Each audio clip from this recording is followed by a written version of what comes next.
Antimicrobial Resistance. I have Dr. Ali, Medical Officer in charge about communicable diseases from WHO Iraq, and الدكتورة الصيدلانية زينة نور الدين المنسقة في النظم الصحية في منظمة الصحة العالمية. وسنتحدث اليوم عن إساءة استخدام المضادات الحيوية. دكتور علي, I would like to ask you why it's important to talk about antimicrobial resistance, especially here in Iraq. Thank you very much for giving this opportunity. Actually, microorganisms, bacteria, viruses, and parasites infect us, and we suffer from many diseases because of these organisms. Not only human beings, but animals also. So the drugs or the chemicals we use against these microorganisms are called antimicrobial agents. Those can be antibiotics, can be antiviral, can be capsules, injections, syrups and powders and ointments. All these medicine are used to treat these infectious diseases. If these medicines are not effective to actually kill these microorganisms, then these diseases will become untreatable. And this has a lot of consequences on the overall healthcare system, on economy, and everything of our society. Iraq is not the exception. Iraq may also suffer if there is an antimicrobial resistance problem in the country. We will talk later in detail different aspects of this disease.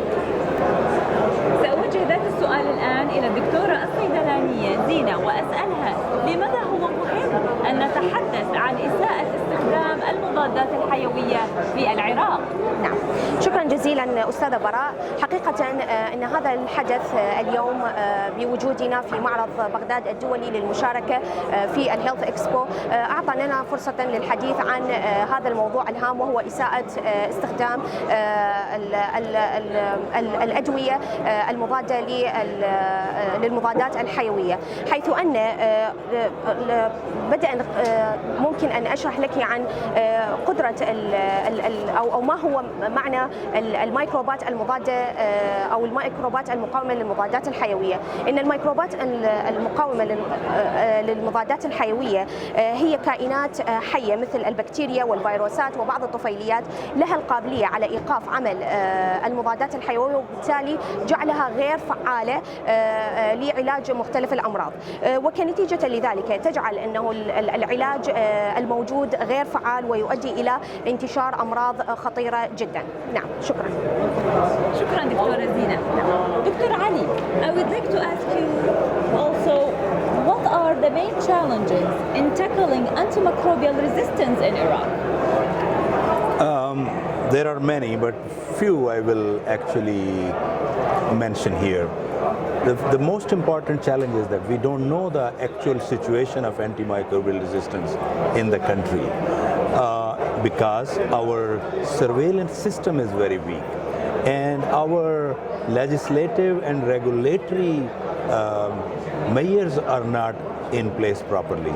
Our private sector is actually not properly regulated. We don't have the policy to stop, and if there is a policy, we don't have implementation of the policy of not prescribing the medicines which are used for treatment of the antimicrobial resistance over the counter. We have very less information, you can say, or awareness in our communities. We don't have much of the collaborative work with our other industries and other departments like animal health, like agriculture, private sector I have already mentioned. So we have to look into all these areas when we make a comprehensive plan to tackle antibiotic resistance. And Alhamdulillah, this year, Ministry of Health Iraq has started the process. نعم، وللإجابة عن هذا السؤال باللغة العربية سأتوجه به إلى الدكتورة زينة. ما هي التحديات الرئيسية التي تواجهونها في تعزيز التوعية حول إساءة استخدام مضادات حقيقة هنالك تحديات كثيرة وجمة في هذا المجال، ولكن من أهم التحديات التي ممكن أن أفصلها كالآتي: أولا عدم وجود قاعدة بيانات مبنية على أسس قوية وواضحة، كذلك تدابير النظافة ومكافحة العدوى في المستشفيات محدودة، طرق صرف الأدوية من قبل الأطباء والصيادلة ليست مبنية على دليل علاجي واضح، إضافة إلى ذلك الثقافة العامة للناس، حيث ممكن أن أذكر لك مثالا على ذلك هو اعتماد الناس على تجارب قديمة لعلاج الأمراض الجديدة، وبالإضافة إلى ذلك الاستخدام الغير صحيح والغير متكامل للأدوية. طرق نشر الوعي في هذا المجال محدود جدا، أيضا عدم مشاركة كل القطاعات للحد من انتشار الميكروبات المضادة للمضادات الحيوية، وكذلك لا ننسى أيضا الصراعات والحروب التي ساهمت في بطء تطويرنا للخطط اللازمة لمعالجة تفاقم أو الحد من انتشار الميكروبات المقاومة للمضادات الحيوية. شكرا.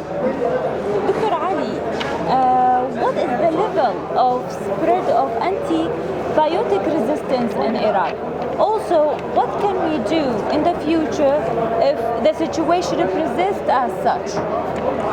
Yeah, this is a very important question. If you see this map, you will find that Iraq does not have reported any data about antimicrobial resistance. So that means we actually don't know what is the situation. But when we see this graph, it mentions out of these 1, 2, 3, 4, 5, 6, 7, 8, 9, 10, 11, 12 countries, Iraq is on the top of the countries where irrational use of antimicrobial resistance is there. So more than 70% of the prescriptions of antibiotics are irrational. So that means that if we do not change the situation, we will be falling in a group of the people, in a group of the countries where the death due to antimicrobial resistance will become between 9 to 10 per 100,000 per 10,000 population, which is very high if you can see this map. And by 2050, if we don't do anything, we will reach to this level, which is very high in the globe. So we will be contributing a lot of the deaths to the global death data. What we can do, as you mentioned, we have to have a comprehensive plan of action for antimicrobial resistance. It should be multi-sectoral, and I'm happy to announce that Ministry of Health, with the help of WHO, has recently developed a national action plan for antimicrobial resistance. It is endorsed already. Now we are working to actually fund it and implement it. It has many components. We will be talking later about it. سأتوجه بذات السؤال إلى الدكتورة زينة. ما هو مستوى انتشار المضادات الحيوية في العراق؟ وأيضا ما الذي نتوقعه في المستقبل إذا استمر الوضع على ما هو عليه؟ نعم، شكرا.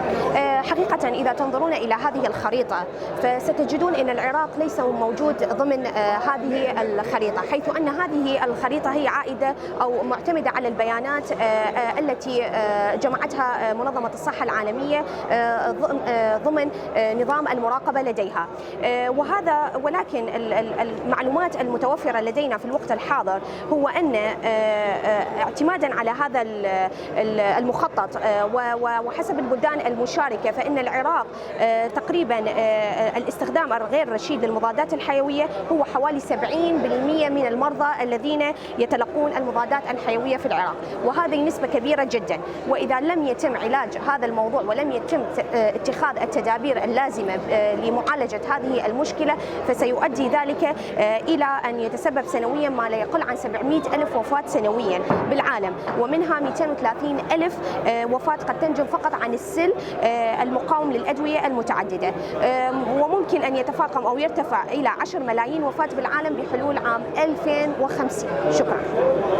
Thank you, Dr. Zina. Dr. Ali, what are the main strategies that WHO developed under UHC to prevent and manage and control antibiotic resistance? Let me tell you first that what are the main causes of this antimicrobial resistance problem. So number one is actually over prescription of antibiotics. The prescription of antibiotics where it is not required.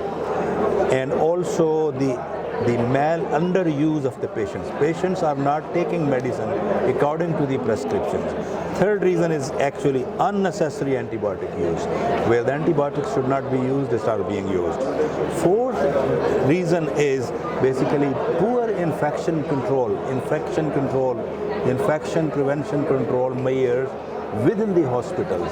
And fifth reason is actually poor hygiene and sanitation conditions with the population in the communities and in person. And the last reason is actually the lack of laboratory services.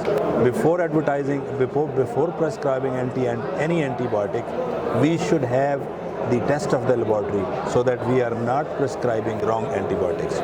So because of these reasons, we need to act. And the action was to develop a national action plan, and all these 6 areas are the main component of that national action plan. Let me tell you, these antibiotics not only being used with the human beings, animals are also using, like these medicines are being used on animals to treat their infection. So this resistance can come from any animal to human being or from human being to human being. So we have to do a kind of, you can say, multi-sectoral plan of action where everybody contributes and work for that. So there are main components of Iraq National Action Plan. We are one of the few countries where we have developed this comprehensive national plan of action for antibiotic resistance. These main components are basically, we have to improve basically the surveillance system. We have to improve the legislation. We have to improve the community awareness. We have to strengthen surveillance, as I mentioned already. And we have, so that we optimize the optimal use of antibiotics. And the National Action Plan this year has been approved for next 5 years. We are working to fund it. We are working to actually bring the partners and donors to implement it, and government of Iraq also invest in it, so that we can achieve the sustainable development goals. Thank you, Dr. Ali. دكتورة زينة، سأوجه ذات السؤال إليك. ما هي الاستراتيجيات الرئيسية التي وضعتها منظمة الصحة العالمية في إطار التغذية الصحية للمقاومة وللوقاية ومقاومة المضادات الحيوية وأيضا التحكم فيها؟ نعم، دعيني أولا أتكلم عن أسباب انتشار الميكروبات المقاومة للمضادات الحيوية. أسبابها هو كثرة صرف الأدوية الغير لازمة، كثرة صرف أدوية الأنتيبيوتيك في الوصفات التي تصرف من قبل الأطباء والتي تصرف من قبل أيضا الصيادلة. بالإضافة إلى ذلك أنه عقلية الناس في بعض الأحيان من عدم إكمال الدواء، عندما يشعرون أنهم قد بدأوا بالتحسن يقطعون الدواء بدون ما أنه يكملون الدوز الموصوف لهم من قبل الطبيب. وكذلك إعطاء الأدوية الغير لازمة للحيوانات، هذه تؤدي أيضا بطريقة غير مباشرة إلى انتشار الميكروبات المقاومة للمضادات الحيوية ووصولها إلى الإنسان. بالإضافة إلى ذلك البور انفكشن، وهي النظافة ومكافحة العدوى في المستشفيات محدودة جدا. بالإضافة إلى ذلك النظافة الشخصية، هنالك يجب أن توعية جدية بخصوص النظافة الشخصية. أيضا عدم وجود المختبرات الفعالة التي تقوم بالسنسيتيفيتي تيست بهذا الخصوص. من أهم الاستراتيجيات التي طورتها منظمة الصحة العالمية في هذا الإطار هو أولا تحسين الوعي وفهم خطورة تطوير أو انتشار الميكروبات المقاومة للمضادات الحيوية، وذلك من خلال حملات التوعية والتثقيف والتعليم، تعزيز المعرفة من خلال تطوير عملية البحث والمراقبة للحد من الإصابة بالالتهابات، كذلك الاستخدام الرشيد للمضادات الحيوية، هذه جدا مهمة، تطوير اقتصاد البلدان من خلال مراعاة احتياجات هذه البلدان وزيادة الاستثمار الاستثمار في الأدوية والأدوات والتشخيص واللقاحات والتدخلات الأخرى. كيف تستطيع منظمة الصحة العالمية تحقيق كل ذلك؟ وذلك من خلال مساعدة وزارة الصحة لوضع خطة وطنية شاملة وممولة مع إشراك المجتمع المدني. كذلك تعزيز المراقبة وقدرة المختبرات في المستشفيات، هذه أيضا نقطة جدا مهمة. كذلك ضمان الوصول إلى الأدوية الأساسية دون انقطاع ذات الجودة المضمونة، وتنظيم وتعزيز الاستخدام الرشيد للأدوية، وضمان الرعاية المناسبة للمرضى، وتعزيز الوقاية من العدوى والسيطرة عليها. كذلك التشجيع على الابتكار والبحث عن أدوات جديدة ووسائل جديدة للحد من انتشار الميكروبات المضادة للمضادات الحيوية. نعم. دكتور علي, what are the achievements or the main achievements of WHO and the Ministry of Health collaboration regarding antimicrobial resistance in Iraq? Okay, we are happy to announce that Ministry of Health, with the technical support of WHO, has established a comprehensive national action plan for antimicrobial resistance, and this plan is for next 5 years starting this year. Also, we have actually supported Ministry of Health to enter into GLASS. GLASS is actually the global surveillance system to monitor antimicrobial resistance. So inshallah, as I showed you in the previous map, that Iraq is not reporting data, but with this GLASS, Iraq data will be available. Third thing we have done is we have done we have done point prevalence survey. So the results will be very soon ready. It is the start, and it will be a regular process of doing this survey, so that through this surveillance system we actually know the situation of the antimicrobial resistance in Iraq.